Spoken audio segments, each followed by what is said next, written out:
تو یہ legal matters ہیں تو انہوں نے بیان کر دیے.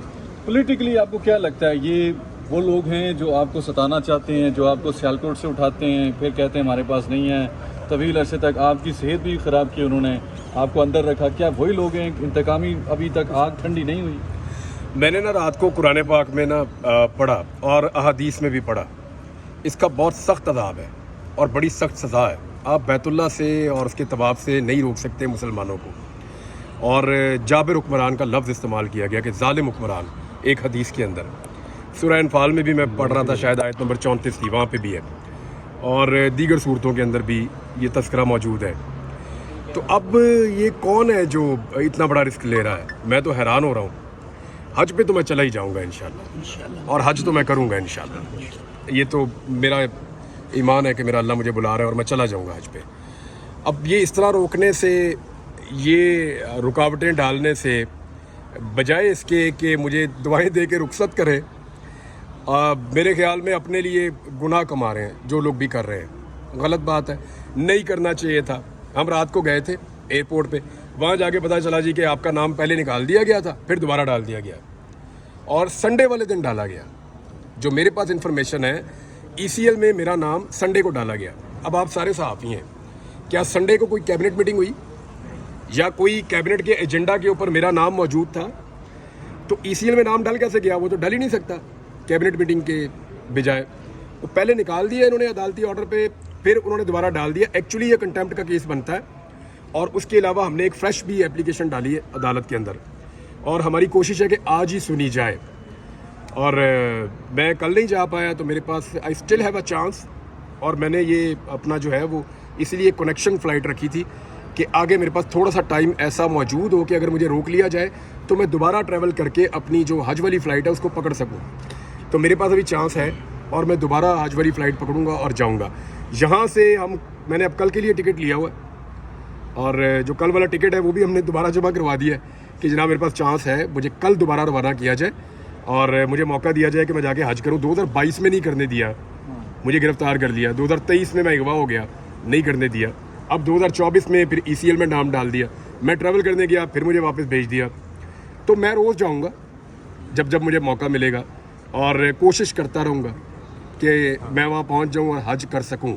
تو جو لوگ روک رہے ہیں نا, وہ صرف قرآن پاک میں پڑھیں اور حدیث میں پڑھیں کہ اس روکنے کا عذاب اور گناہ کیا ہے. عمران ریاض صاحب, باہر جا کر سعودی عرب جا کر آپ ایسا کیا کر سکتے ہیں یا کریں گے جس کی وجہ سے آپ کو نہیں الاؤ کیا جا رہا؟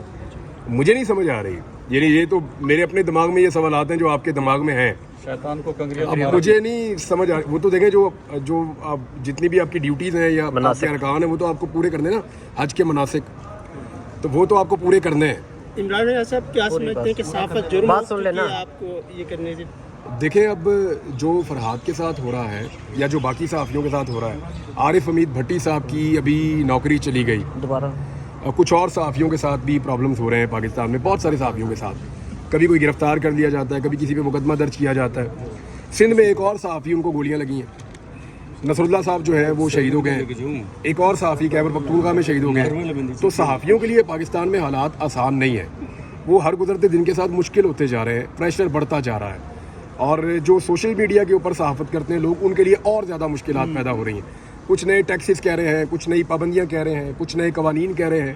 یہ جو ساری چیزیں ہو رہی ہیں, یہ ایکچولی گلا دبانے کی کوشش ہو رہی ہے ان آوازوں کا جو آوازیں وہ بات نہیں کہتی ہیں اپنی زبان سے, جس بات کو ایکسپیکٹ کیا جاتا ہے یا کہا جاتا ہے کہ یہ بات آپ کریں اور ہماری فیور میں بات کریں.